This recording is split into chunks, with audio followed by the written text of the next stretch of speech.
Does the pain ever stop? Our New York Jets suffer a brutal 37 to 15 loss on Sunday Night Football against the Pittsburgh Steelers to fall to 2 and 5 on the season.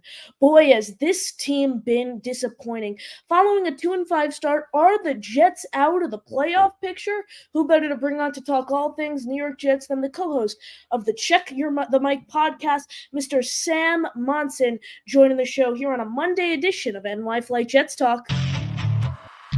Jets, Jets, let's go.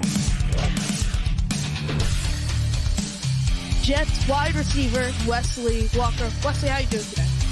ESPN writer Mr. Rich Samini, Jets reporter for The Athletic, Mr. Zach Rosenblatt, Hall of Famer and Jets legend Mr. Marty Lyons.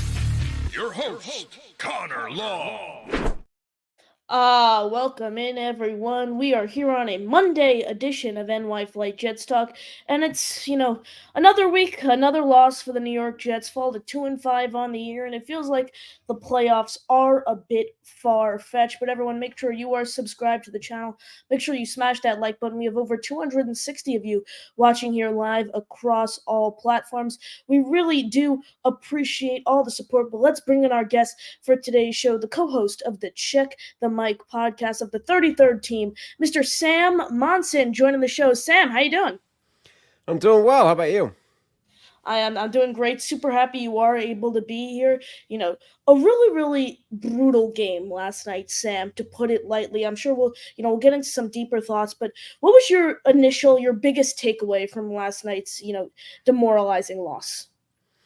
Yeah, it was tough. Like everything started pretty well, and it looked like things were moving in the right direction. Obviously, the Jets were winning the game. It looked like Davante Adams' arrival had actually made some significant differences. Not so much with the impact that he was having kind of personally with yards or production, but it was opening things up for Garrett Wilson. It was opening things up for Alan Lazard. And you're like, okay, maybe this is moving in the right direction. And then really it all hinged on that interception before halftime, where the Jets were up, 15-6, something like that. They were driving. They were going to try and get another score on the board. And I don't even think this was a bad decision from Rodgers. I think it was just a crazy good defensive play from a rookie who read the pass, managed to flip his hips, get a hand to it, pick it off, and completely change the whole trajectory of the game. Suddenly now it's the Steelers that are trying to get a score before halftime. The next interception that clanged off Garrett Wilson's shoulders, that just made things worse. And then from that point on, it just spiraled. So I guess the takeaway is every week in the NFL, you see these games that really seem to hinge on like one or two plays in the middle, and the outcome flips from what it was looking like it was going to in the first half. Yeah, absolutely. Now with this loss, the New York Jets fall to 2 and 5 on the year, Sam, and the fan base, they're starting to lose hope. Another year, just demoralizing loss after demoralizing loss has been the summary of the New York Jets season thus far. Following a 2 and 5 start, it is really tough to make the playoffs. Do you think the playoffs are the Jets are pretty much out of the picture right now after a 2 and 5 start, or do you still think there's a glimmer of hope that the team turns things around moving forward? I think there's a glimmer of hope. Their margin for error is now really small. I mean, that's where they are. They're in a similar spot to the Cincinnati Bengals. Generally speaking, 2 and 5 teams are not making the playoffs, but most 2 and 5 teams stink, and that's why. And they're not going to get better over the course of the season. What I think is different about the Jets and the Bengals is they have the capacity to be a lot better than this, right? They should be better than 2 and 5. And I think they can get there. Aaron Rodgers, for all the flack that he's taking, I don't think is playing that badly. And I think will be better when he has, Davante Adams there for a little more than a week, when we see a further step forward of what we saw in this game. The problem or the concern that I have is I feel like the offense could be quite close to sort of clicking into place and actually taking a step forward and looking a lot better.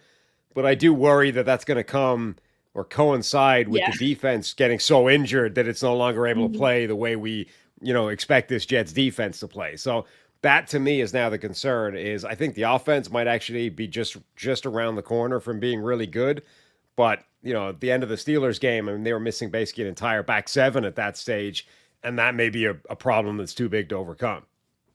Yeah, absolutely. You mentioned Devonte Adams there. That kind of brings us to our next point. Mike Williams, the trade talks, they have been floating around, especially entering last night's game. Only had one catch, and a lot of fans were surprised he was actually even active given all the trade rumors. He's now pretty much the fourth receiver in this Jets room. If you're Joe Douglas, Sam, if you're the New York Jets, are you looking to deal Williams, or do you kind of keep him as maybe a bit of a depth piece? He's on a one-year deal. That is important to note. 1 year, $10 million deal. So the Jets could either try to deal him right now, and his value, I'd say, given his start to the season, is probably around a conditional fifth, heck, maybe even a conditional sixth the way he's played thus far. Are you keeping him or are you dealing him?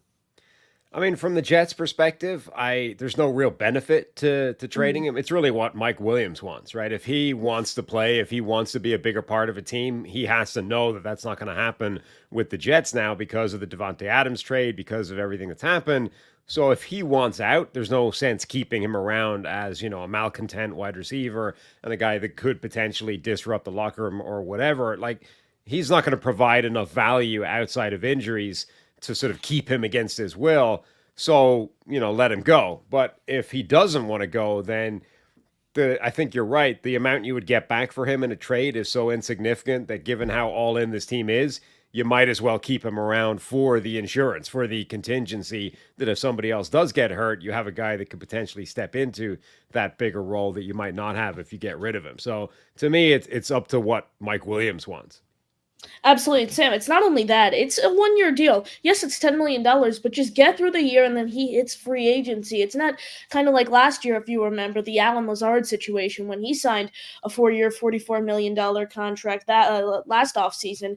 He got a horrible year last year without Aaron Rodgers, and then it's like, okay, do we trade him? That's a completely different scenario because he's on a multi-year deal there. He ends up turning his poor play around though, which is great to see. When you look at the Jets' target share, Sam, who do you see getting the majority of the targets as the season progresses? I think the better question is, who do you really see possibly being a decoy in the Jets offense? They have Alan Lazard, they have Garrett Wilson, they have Devontae Adams. We saw Tyler Conklin get in the end zone last night for the first time since 2022. Who do you think might be used as that decoy? We've seen a bit of that with Garrett Wilson. Who do you think that player is moving forward? I think it's going to depend what defenses want to do. We saw in the Steelers game, they were giving Devontae Adams more respect than Garrett Wilson. And so Garrett Wilson was getting more of those targets. He was the guy that was single covered. And maybe there'll be other teams that think differently. Maybe other teams will want to give that respect to Garrett Wilson instead of Devontae Adams. Maybe they'll want to try and figure out how to take them both away and force you to go to Alan Lazard or Tyler Conklin or Bree Hall out of the backfield. I think it's going to come down to how defenses view it. The whole point of having multiple guys like that can all take advantage of one-on-one coverage, particularly depending on the matchup. Like Lazard can't do it against number 1 corners, but he can do it against number 3 or number 4 corners. The whole point of having receivers that are capable of that is that it allows you to just react to what a defense is showing you. And I think, again, Rodgers showed against the Steelers, and they have a good defense, that he can do that. Like, he can go somewhere different. There was one play where they had Devontae Adams and Garrett Wilson stacked, and either he just looked that way to sort of fake out the defense, or he wanted to go to Adams first. But either way, he then came off that. They double covered Adams, and he went to Garrett Wilson, who was single covered underneath. Like, Rodgers is prepared to put the ball wherever the guy is single covered that he trusts. And because they've now got 2 of these guys at a really high level, one of them is almost certainly going to be single covered on any given play. It's just a case of reading it out and giving it to that guy. Jet star running back Bree Hall, Sam, is someone over the past few weeks. He struggled, but he, resurrected those struggles the past 2 weeks. Great performance against the Bills. The Bills do have, weak run defense, but last night against the Steelers, over 140 all-purpose yards, over 100 yards in the receiving game. Do you think Bree Hall's struggles are kind of over? Yeah, I don't have a good explanation for why he was struggling. I mean, I think he's a really talented running back. I think sometimes the blocking or the game flow just isn't there, and those guys have tough games. I mean, There have been games this season where other top tier running backs haven't had great production. I think that's just the way the game is sometimes. But yeah, the arrival of Devontae Adams only helps Brees Hall as well. Like I think if this offense does click, he's going to be a big part and a big beneficiary of that being in a much better space, and he'll have a really good year because of it. Speaking of new arrivals, Sam, Hassan Reddick officially reports the Jets camp today. They worked out an adjusted deal yesterday, and one of the things that I was so confused about, obviously he switched agencies from CAA Sports now with Drew Rosenhaus, but one of the main reasons behind as to why he was holding out was he wanted a multi-year deal, not just a restructured deal. So we wait this long. Now we're entering week 8. Jets have a 2-5 record. Obviously not ideal. How much of an impact, Sam, do you think Hassan Reddick will really make?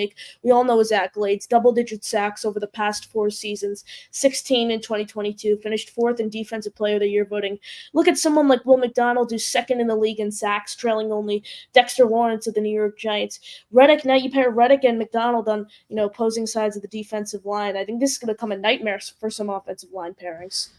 Yeah, I mean, I think he can still make a huge impact. I think, honestly, assuming he's kept himself in shape and he's ready to go, and, we're not going to see a kind of rusty version or, again, a discontented version who's not really giving it his all. If Hassan Reddick, the player that we know, shows up, he's the best edge rusher on this team. I know Will McDonald has got all the sacks, but yeah, I don't want to say they're not real. Like, he had an amazing game against the Steelers, but, like, he's got, 8 sacks, and 5 of those maybe are like pursuit, cleanup, unblocked. There's probably 3 clean, really nice wins in there.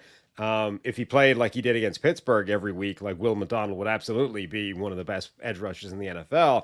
I think his numbers are just a little bit inflated this year. So if Hassan Reddick comes in and he looks like the same player he's been the last few years, he'll be the team's best edge rusher. And either way, they're still missing Bryce Huff. Like, they haven't replaced that in the lineup yet. Will McDonald, yeah, he's taken a step forward, but they've gone from, Reddick, or they've gone rather from Bryce Huff and this sort of stable of guys, Jermaine Johnson, to this group that just hasn't got the same teeth to it yet. And I think Reddick could go a long way to helping that. Everyone smash that like button. Make sure you are subscribed to the channel. We have 928 of you guys watching here across all platforms. We really do appreciate the support. Submit your final questions for Sam and I here, as we only have a few minutes left. We'll take this question from Chase Sports News. Connor, question. Do you think the Jets' moves by firing Saleh and trading for Adams, panicking moves, were truly well-thought decisions? Sam, I'll go first here.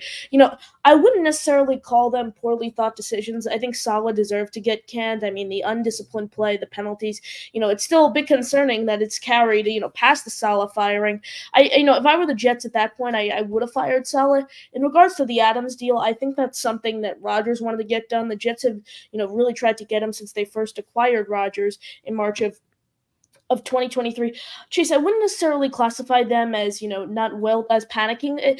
Actually, maybe you might be able to throw that in the category. I'd categorize it, I think they're smart decisions, but I also think they're kind of desperation moves. I think you can also throw the new Reddick deal in there. Sam, what do you got there? Yeah, I mean, I think they're different things for a start. Like, I think the Devontae Adams move is a move where they're already all in, right? What difference does it make? You might as well throw one more chip into the middle of the table.